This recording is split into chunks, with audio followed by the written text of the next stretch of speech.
Praise God. Maraming salamat po. Pagpalain nawa ang banal na kasulatan. Maraming salamat po sa ating butihing pastor na binigyan uli ng pagkakataon na makatayo dito sa unahan. It's been a while at na-miss ko po ang bawat isa. Actually, habang tinitignan ko, nung last week na umattend ako, sabi ko, hala, may mga buhay na yung mga maliliit na bata. Sabi nga nila kapag daw sabi sa Itbulaga, habang may bata, may Itbulaga. Siyempre tayo patuloy rin, no? Habang andito ang mga nagpupuri at mga matatapang, matatatag at mga mananampalataya ng Panginoon, tayo at ang Hosana ay nandirito. Amen. At lahat po ang nakakatuwa na makita yung ating mga kabataan habang dumadami at sila na yung mga future generation. Ang hindi lang nagbago na napansin ko po talaga ay si Teacher Josh. Late pa rin. Ay, yes, maganda pa rin. Diba? Special mention ka, Teacher Josh, nakita kita eh. Ayan, so praise God. At ang atin pong pag-uusapan, nung binigay po ito ni Pastor, sabi ko, ano kaya ang approach na gagawin dito? Pero tignan po natin ang nais ng Panginoon. Yan. Sige po. I've been feeling depressed lately. How do I hear God's voice? Read the Bible. But how do I hear God's voice out loud? Read the Bible out loud. Sa pag-uusapan po natin, medyo yung iba hindi po gusto or medyo nakakatamad pag-usapan ng Bible. At aminado po ang lahat ay minsan pag binasa yung umpisang verses, makakatulog na after. Yan yung mga pampatulog po minsan eh. Pero tignan po natin ang Biblia. Ano nga ba ang scripture? Ano ang word?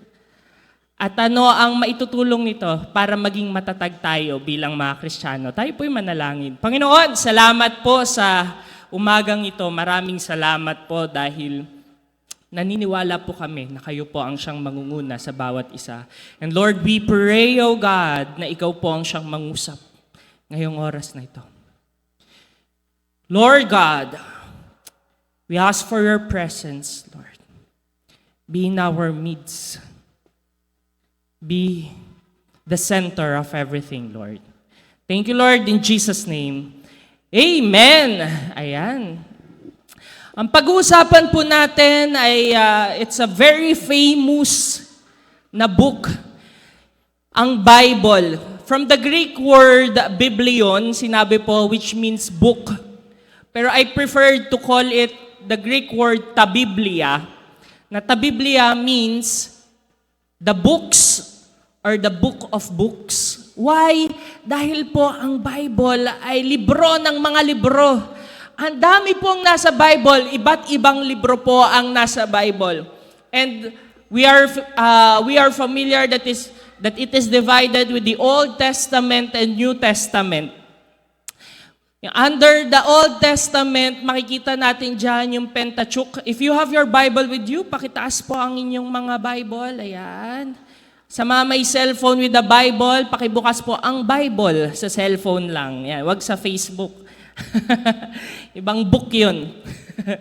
So sa Old Testament, Pentateuch, makikita po natin dyan yung 5 laws or yung tinatawag na sinulat ni Moses.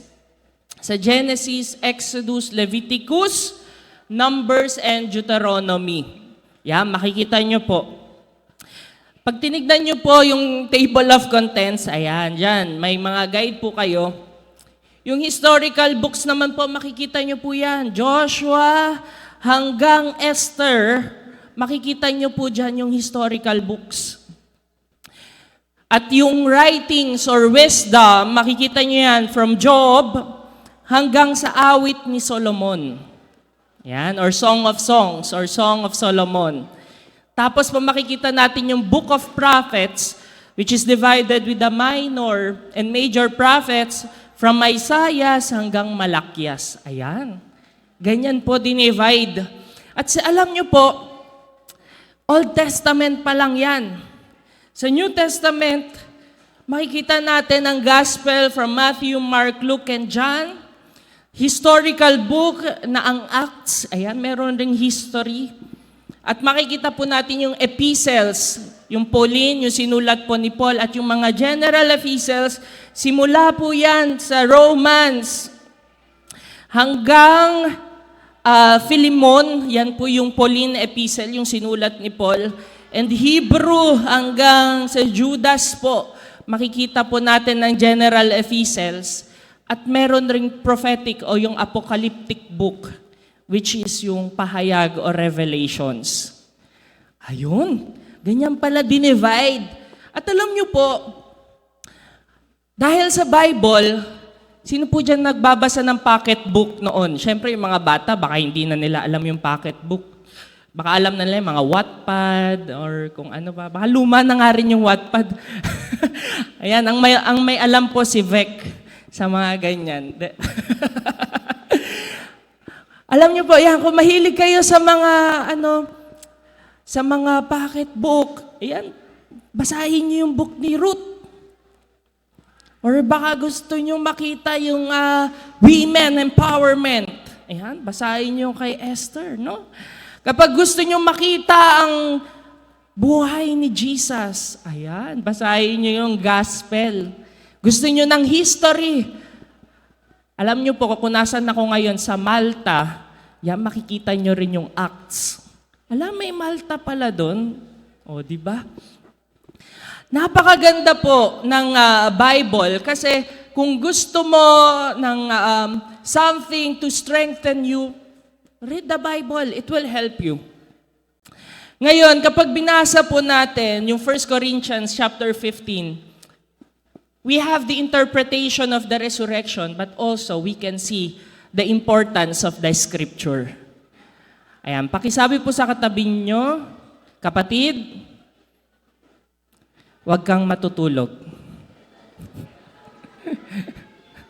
Mahirap matulog ngayon.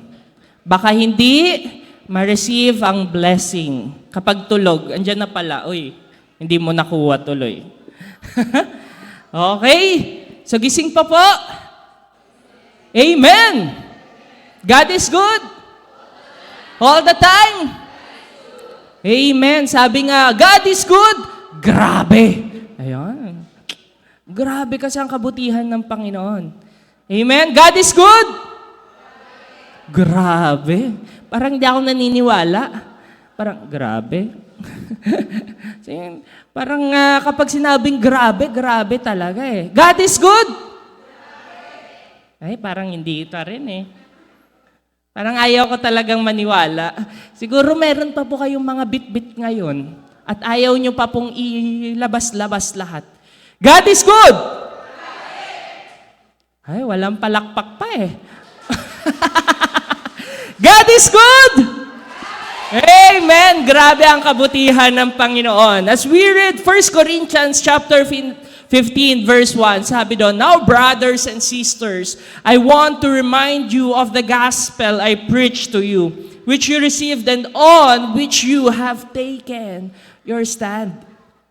Meron daw pong gospel na ibinahagi at ito ay kanilang pinanghahawakan. Alam niyo po, ang word ay ang ating pundasyon kung saan tayo tumatapak. With the Bible, ito po yung tumutulong sa atin upang marinig ang nais ng Panginoon. Habang pinanood natin kanina yung verse, sabi po dun, ay yung doon sa video, sabi po dito, depressed ako, pero gusto kong marinig ang salita ng Diyos o marinig ang Diyos. Anong sagot sa kanya? Read the Bible. Gusto mong marinig ang Diyos? Read the Bible. Pakisabi sa katabi, gusto mong marinig ang Diyos? Read the Bible. Amen. At ito po ang ating pundasyon. Sabi po, all scripture is given by inspiration of God and is profitable for doctrine, for reproof, for correction, for instruction in righteousness, that the man of God may be complete, thoroughly equipped for every good work. Alam niyo po, na ang scripture po ang ating pinanghahawakan, and it helps us and builds us para anuman ang ating kakaharapin, tayo po ay may panghahawakan.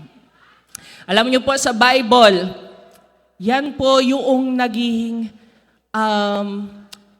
inspiration and motivation. Alam ko ang bawat isa may mga life verse na pinanghahawakan.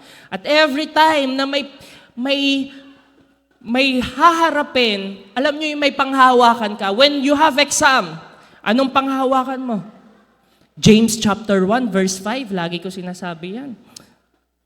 If any one of you lacks wisdom, he should ask God who gives generously without finding any fault. So ibig sabihin, pwede mong panghawakan yan. Kapag malungkot ka, kapag masaya ka, anong sasabihin mo? Kapag may karamdaman ka, basahin mo ang Bible. Meron po, pwede po ako maghanap ng volunteer, isang volunteer, bibigyan po natin ng ng jacket. Ay! Pwede po isang volunteer. Kuya, halika dito. Bahala ka kung sinong kuya, titingin ka pa sa likod. Pwede naman Kuya Matthew, halika. Ayan. Punta ka dito sa unahan.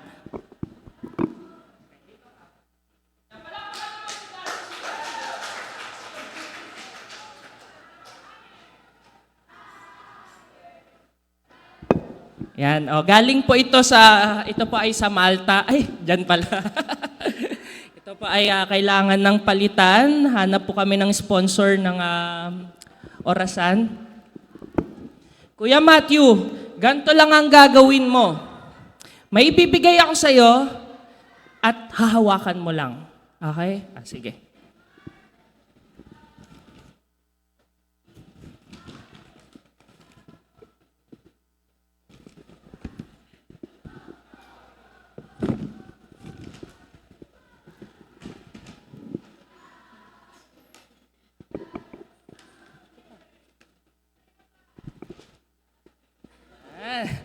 Kaya pa ba ito? Ayan. So ang ginawa ni Matthew, napakasimple lang. Hinawakan niya yung binigay ko sa kanya. Kayang pandagdagan? Or okay pa? Pwede pa? Sige, lalagay natin to. Alam niyo po, parang minsan very loaded siya, no? Pero kuya, ibigay mo nga sa akin.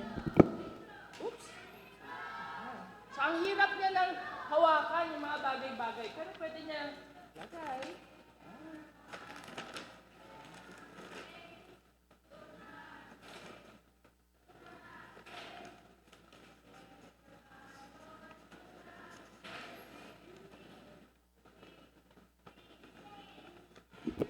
Pwede, no?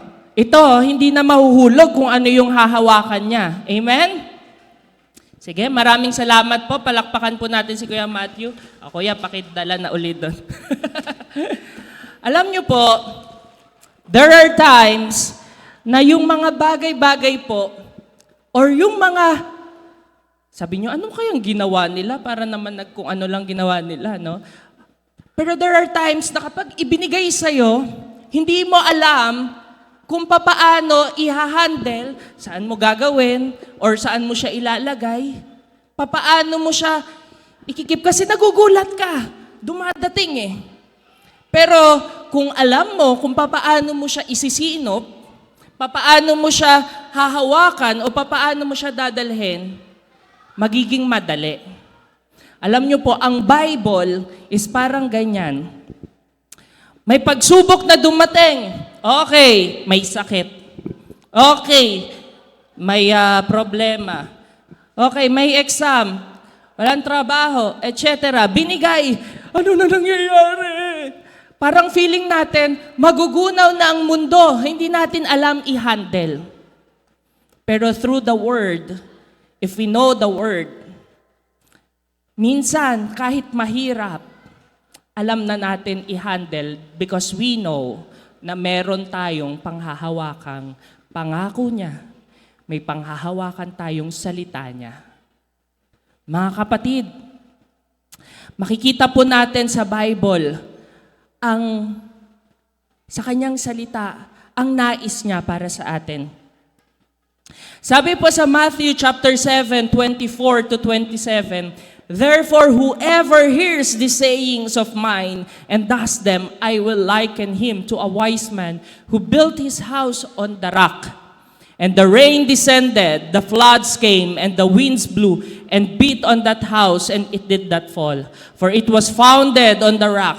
But everyone who hears the sayings of mine and does not do them will be like a foolish man who built his house on the sand. And the rain descended, the floods came, and the winds blew and beat on that house, and it fell, and great was its fall." Alam niyo po, ang kailangan lamang po natin ay kung saan ba dapat natin i-place ang ating narinig, ang ating nabasa, ang salita ng Diyos.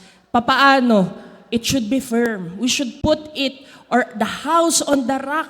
Sabi nga, kapag nilagay mo sa house on the rock, kahit bumagyo, umulan, hindi yan masisira. Dahil it was founded on the rock. Kapag nilagay mo yan sa sand, hanginin yan, masisira, madaling masira. Mga kapatid, we have our Bibles, we have the Word of the Lord. This is our communication. This is the means para malaman natin ang nais ng Panginoon. Panghawakan natin to and i-place natin to correctly on the rock. Amen? Amen. Para ako nagpre-preach. Ay, hindi ba? Sabi sa verse 2, "By this gospel you are saved if you hold firmly to the word I preach to you. Otherwise, you have believed in vain." Alam niyo po, yung pinanghahawakan ay ang gospel. The gospel, you are saved by this gospel. And the word teaches us about the salvation. Through the word of the Lord. Through the Bible. Maski po sa New Testament, ang basis po nila ay ang Old Testament. And the Word teaches us about the salvation. At ang salvation na to, hindi dapat tayong mahiya. Sa salvation, it should be told, it should be shared. Kailangan nating ipamahagi ang kaligtasan na nakuha rin natin. At maraming salamat dahil tayo ay naligtas. Ligtas na po ba ang lahat? Amen. The boat is sinking. Meron po bang malulunod? Wala. Bakit? Dahil tayo ay kasama. Kasama natin ang ating Panginoon. Nandun tayo sa barkong inihanda niya at handang maglayag. Sabi ni Ricky, "Sorry, nasa airplane ako." So mga kapatid, let us share. Hindi lamang we are founded, but we have to share also the salvation na nakuha natin, na na-receive natin sa tulong ng Panginoon.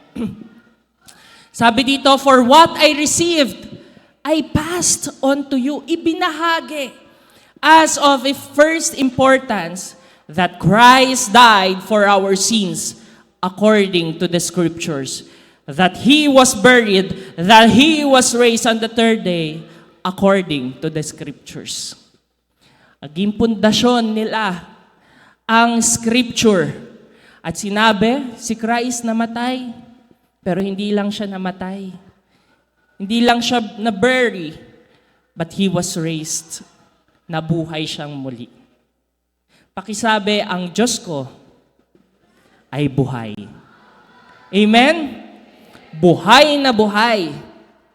Kaya kapatid, kung ikaw ay para bang binabato, tandaan mo ang Diyos mo ay buhay. Pwede kang may sandalan, may ama kang pwedeng lapitan. At dahil dito, with the Word, it builds up our faith. Ang ating pananampalataya ay nabibuild up sa tulong ng salita ng Diyos. Panghahawakan po natin to. Sabi nga po, now faith is confidence in what we hope for and assurance about what we do not see. Sabi po sa Hebrews 11:1. Marami pong mga pagsubok na haharapin. Pero kung ikaw ay firmly founded sa salita ng Diyos, alam mo ang magiging defense mo. Alam niyo po, kapag may exam, ayan, sino po mga teacher dyan? Pakitaas ang kamay. Ay, walang teacher. Nandun mga teacher. Ayun no, mga teacher.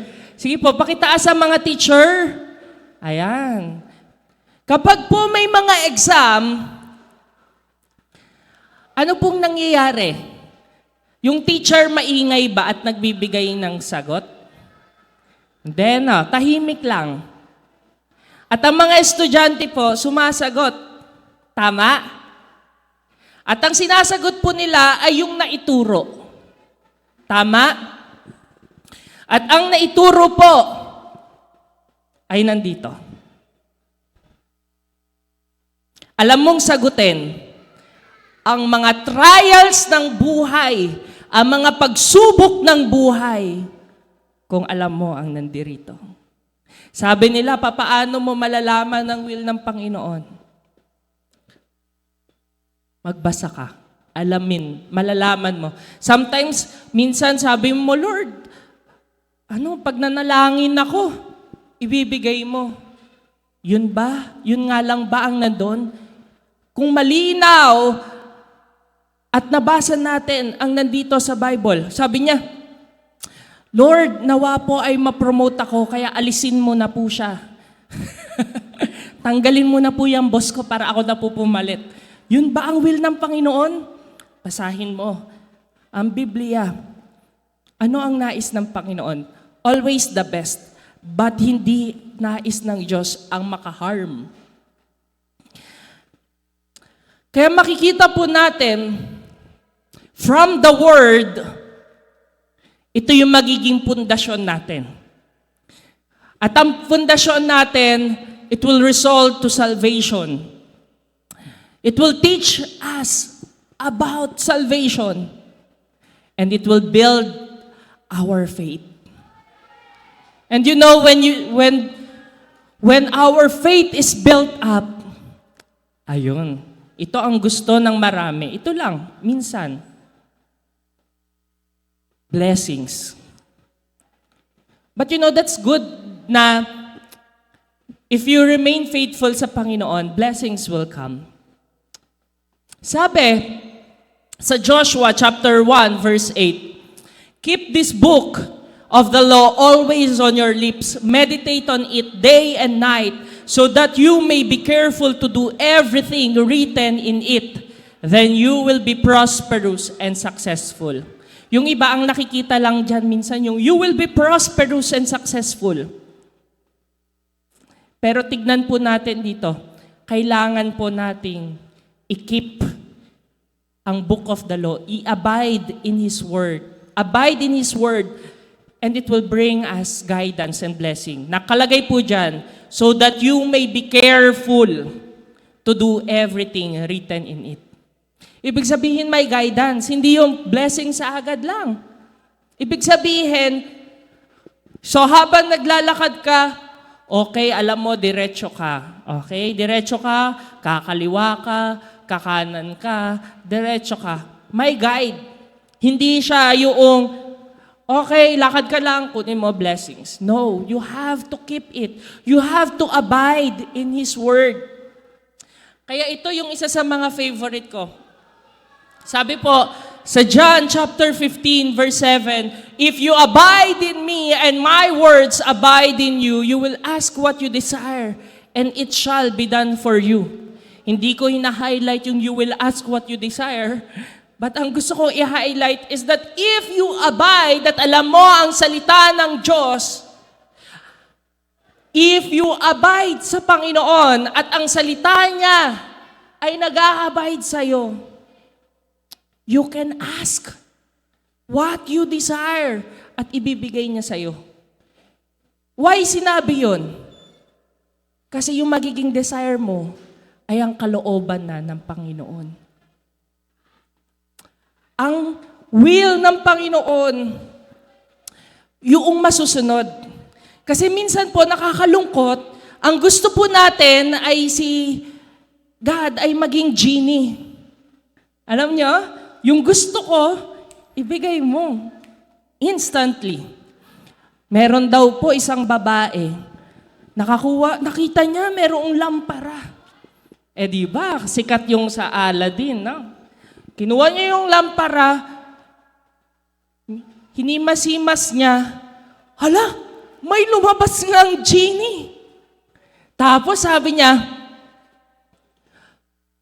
nung genie, bibigyan kita ng 3 kahilingan na ipagkakaloob ko sa iyo. Ala, parang yung Aladdin nga. Di lumabas. Alam niyo kung ano yung sabi nung babae? Gusto ko pong gumanda, maging sexy, napakaganda at lahat ay magkakagusto sa akin. Sabi nung babae. Sabi nung genie, buksan mo ang lampara. Sige po, pag binuksan ko po ba, gaganda na ako? Sabi niya, hindi. Papasok na lang ako sa lampara. Minsan po, ang nais po natin ay maging genie si God. Na kapag may pinag-pray tayo, Lord, instantly, makuha ko na. Pero hindi po. Ang nais po ay tayo yung mag-abide sa Kanya at malaman ang kalooban niya. Hayaan po natin na ang kalooban ng Panginoon ang masunod sa ating mga buhay. Hindi ang kalooban ng tao. Hindi yung nais natin, kundi yung nais ng Panginoon. Nais ko pong i-share sa inyo yung mga tips kung paano lumapit palalo sa salita ng Diyos at marinig ang kanyang naisin. May testimony lang po ako.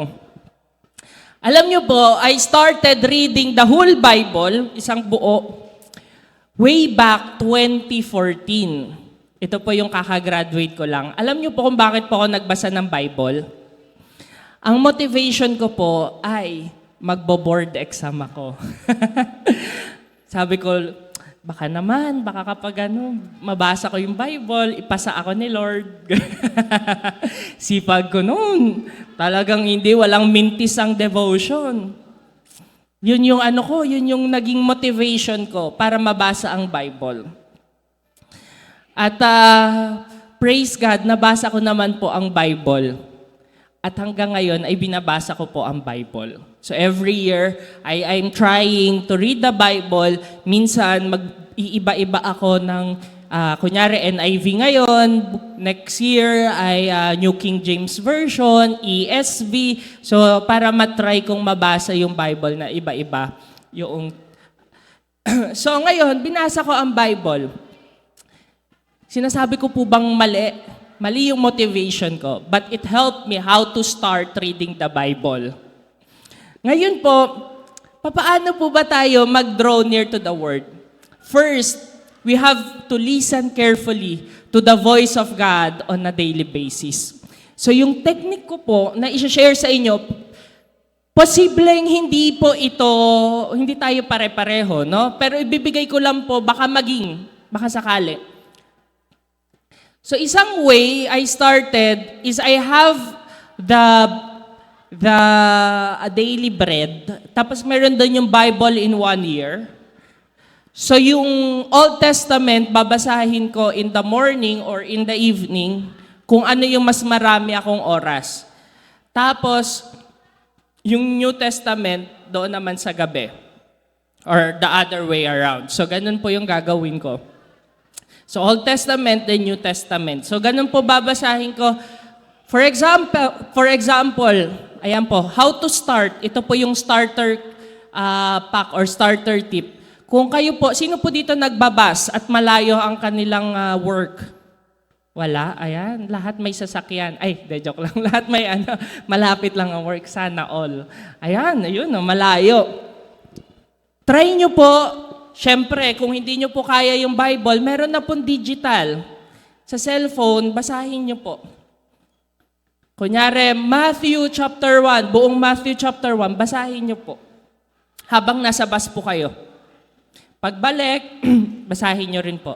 Or meron po kayong lunch, basahin nyo po. Try nyo po yung gawing hobby lang. Or try nyo pong magsimula doon hanggang ma-enjoy nyo na ang pagbabasa ng Bible. So, simulan po natin sa ganoong paraan. Or kung sa tingin nyo masyadong mahaba ang isang buong Bible, simulan nyo po sa New Testament. Mag-start kayo sa Matthew, ayan, hanggang matapos nyo Revelations. Kapag mag-seek pa kayo, ayan. So, itry nyo po.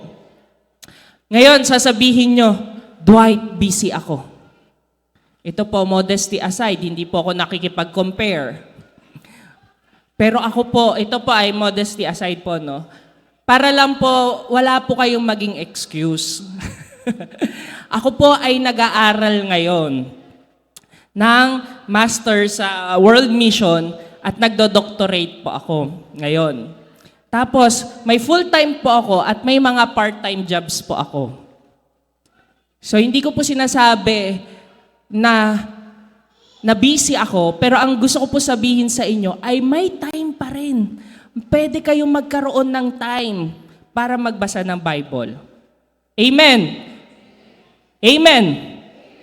Ayan, china-challenge ko po kayo. Ngayon po, ay hindi po kayo makatulog na hindi nababasa ang Bible. Amen? At sabi po doon, on a daily basis. Second, read it with the right attitude.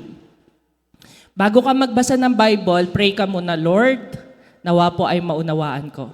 Ngayon sabihin mo, Dwight, basta-basta kong binasa kasi sabi mo, basahin ko lang yung Bible. Sige, as a starter, sige. Hindi mo maunawaan, okay, basta gawin mo siyang hobby. Basahin mo, kunyari, ang hirap naman, ano ba itong nandito sa Leviticus, puro batas-batas to ah. Sabi mo, sige, basahin mo lang. Hanggang matapos mo at babasahin mo uli. Dahil every day, one verse can give you 1,000 revelation. Amen? Ito nga po baka mamaya kapag binasa nyo, iba ang revelation sa inyo. Di ba? Next, meditate on it. I-meditate mo, i-digest mo. Huwag mo kapag kumain ka, lunok agad. Technique rin daw yun para tumaba. Para sa mga payat po dyan, o kain po kayo, dire-diretso. Tingnan nyo po, ang hirap i-digest, di ba? So, try to meditate on it. I-digest mo. At ito po yung pinakamahalaga. Pag nagbasa ka, i-practice. Meron daw po, ayan, alam ko na share ko na to meron daw po 3 bata nagpapayabangan. Sabi nung bata, isa, alam mo ba yung tatay ko kabisado yung New Testament? Sabi niya, wow, ang galing naman ng tatay mo. Wala ka sa tatay ko, sabi nung isa. Yung tatay ko kabisado yung Old Testament. Sabi niya, mas mahaba yun. Sabi nung isa. Tapos yung isang bata, tahimik lang. Sabi nung bata, huy, ikaw, anong alam ng tatay mo? Sabi, hindi ko alam Pero pag nakikita ko yung tatay ko, nakikita ko yung Bible. Wow! Sana ganon, no? Yung isa sa pamuhay natin. Kung ano yung nababasa natin. Minsan nang mahirap sasabihin sa atin, uy, Christian ka pala. Aray, nasabihan na po ba tayo nun? Uy, Kristiyano ka pala. Bakit hindi nakikita sa atin ang pagiging Kristiyano? Kaya po, isa pamuhay kung ano po ang ating nababasa. Communicate and confess it. Maganda ring i-share at i-confess natin yung habang binabasa natin na, Lord, ito ako. Nais kong tulungan mo ako. Baguhin mo ako. Tulungan mo ako, Panginoon. Pakisabi po sa katabi nyo, patapos na to. Kaya huwag kang matulog. Gusto ko po tapusin ito sa verse na ito. Sa Matthew chapter 6 verses 9 to 14. Ito po yung instruction ni God o ni Jesus how to pray. Alam niyo po yun, Ama namin, sumasalangit ka. Our Father in heaven, hallowed be your name. Your kingdom come, your will be done on earth as it is in heaven. Highlighted, give us this day our daily bread. Yan. Highlighted po. Ang daily bread na tinutukoy ay hindi lamang yung physical na pagkain. Kasi po kung ganoon, ilalagay po natin dyan ay give us this day our daily rice. Bilang mga Pilipino na gusto po. But God or Jesus is teaching us how to pray and ask to receive His word. At take note po, ang sabi po dyan, give us this day our daily bread. Hindi po yearly bread. Pwede naman nating ipanalangin isang buong taon. Hindi sinabing monthly. Hindi sinabing weekly. But Jesus is highlighting to give us this day our daily bread. Araw-araw. Araw-araw. Why? Dahil nais ng Panginoon na araw-araw tayong makinig sa Kanya. Araw-araw tayong lumapit sa Kanya. Araw-araw na magkakaroon tayo ng communication. At araw-araw natin siyang lalapitan. Sa mga times na nahihirapan tayo, sa times na masaya tayo, ang nais ng Panginoon ay araw-araw tayong lumapit sa Kanya.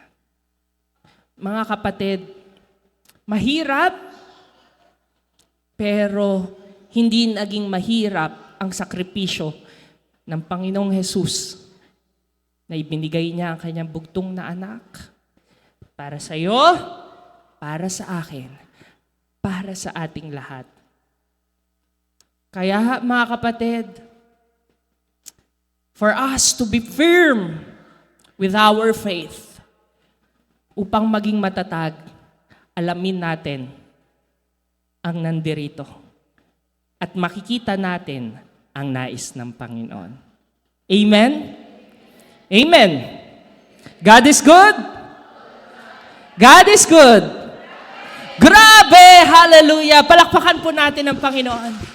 Hallelujah, Lord God. Maraming salamat po for the reminder. Salamat, Panginoon, dahil patuloy niyo po sa aming ipinapaalala ang inyong kabutihan at kadakilaan. Thank you, Lord God, for reminding us how to hear your voice. And Lord, help us to be open, to open our hearts and to open our minds, O God, para marinig ang iyong salita. At Panginoon, hindi lalabas ang bawat isang derito na hindi bitbit ang iyong salita at ang iyong pagpapala. At Panginoon, there will be challenge in our hearts, O God. Sa aming paghiga, hindi mo kami papatulugin, Panginoon, na hindi nakikita at nababasa ang iyong salita. At hindi mo hahayaan, Panginoon, na hindi ito titimo o tatama sa aming mga puso't isipan. Lord, reveal yourself to us. Reveal, Panginoon, ang iyong salita. And Lord, I declare blessings upon blessings, O God. Lord, bless everyone who's here. May the Lord bless us and keep us. May the Lord make His face shine upon us and be gracious to us. And may the Lord turn His face towards us and give us peace. May the love of the Father and the grace of our Lord Jesus Christ and the sweet fellowship of the Holy Spirit be upon us now and forever. Amen and amen.